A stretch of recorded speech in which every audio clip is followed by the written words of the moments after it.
In this section, we will look at the normal development of sounds in infants and how phonics is important as a foundation to developing good reading and writing skills.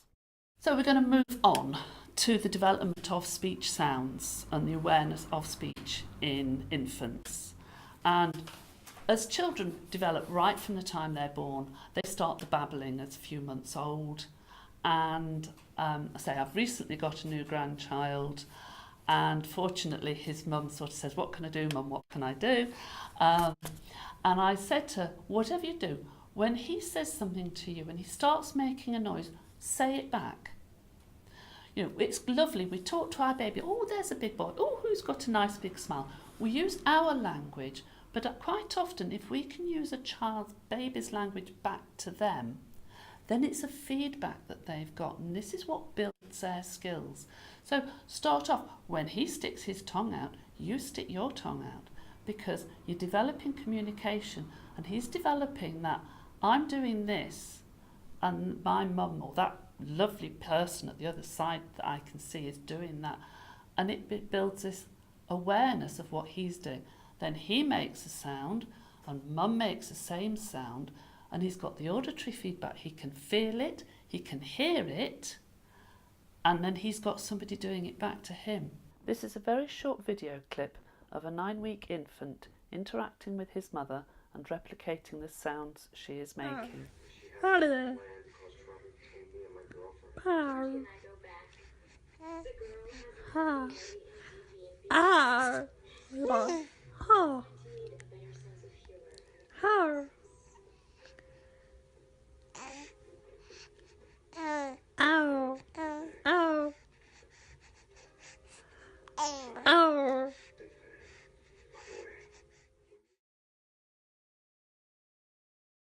It's a really valuable toy, if not yourself, just to pass on to other people with newborn babies.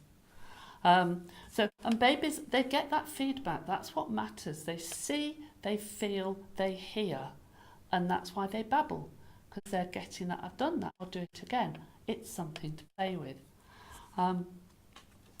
And following on from that, obviously the mechanics change as their mouth changes, so they're able to create more sound. Reading and writing developed several hundred years ago, but actually for everyday person, it's relatively new, sort of 400 or 500 years. Not many people were reading and writing. It's quite a new thing. And yet to our lives these days, it's incredibly dominant.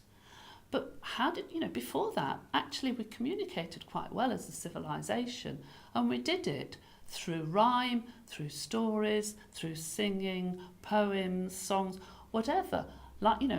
Knowledge was passed on, and that's how we learnt about things, purely by the listening skills that we had.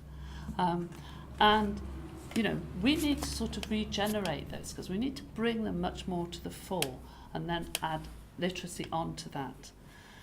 So, say, playing around with sounds when children are first born. Rhyming is great, rhyming right from when they're born, sitting the nursery rhymes is lovely. Creating silly names. So, if today you say, well, okay, everybody's name's going to begin with M. So when George comes in, he becomes Morge. When Sally comes in, she becomes Mally.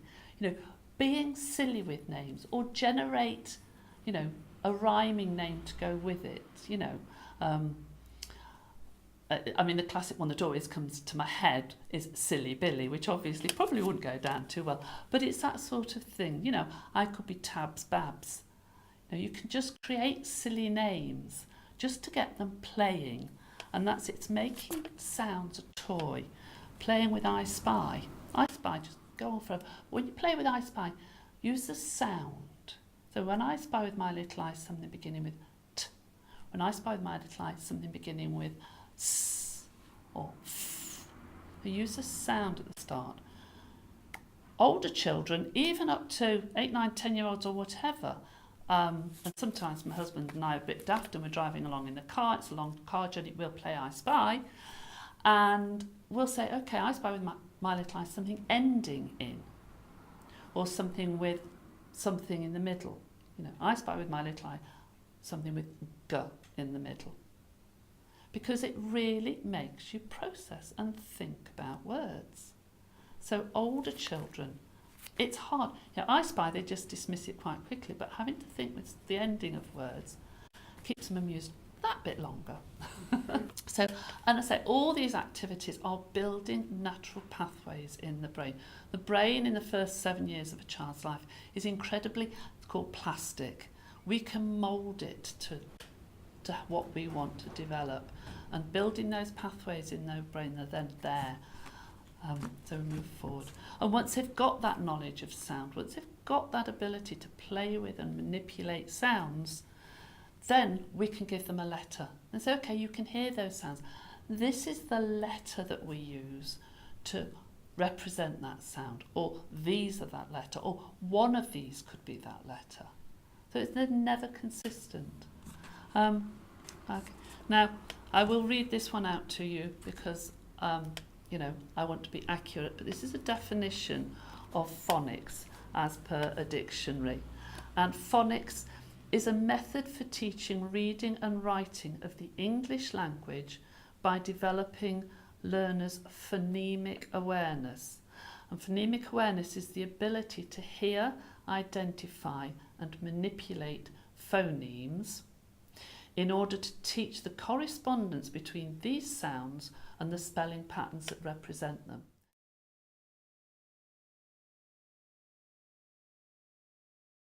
Now, a phoneme is literally another word for an individual sound.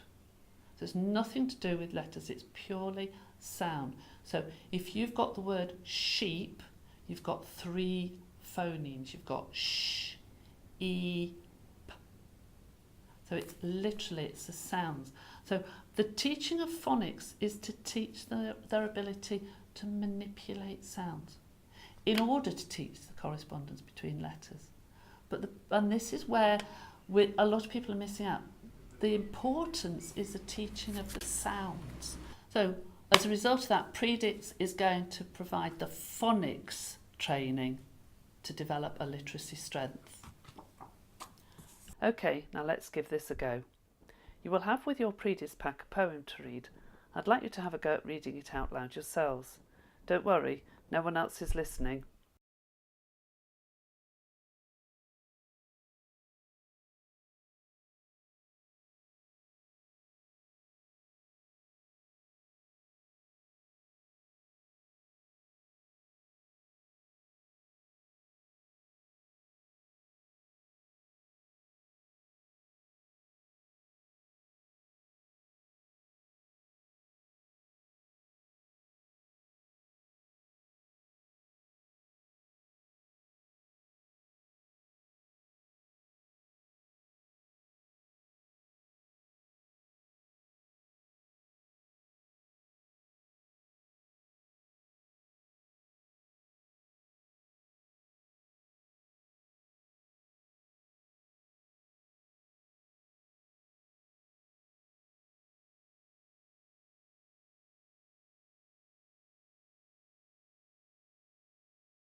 Well, how did you get on?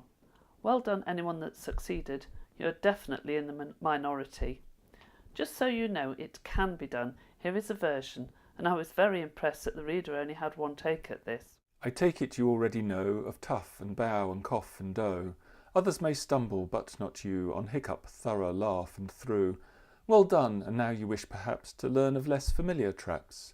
Beware of herd, a dreadful word, that looks like beard and sounds like bird, and dead, it's said like bed, not bead, for goodness sake don't call it deed. Watch out for meat and great and threat, they rhyme with sweet and straight and debt. A moth is not a moth in mother, nor both in bother, broth in brother. And here is not a match for there, nor dear and fear for bear and pear.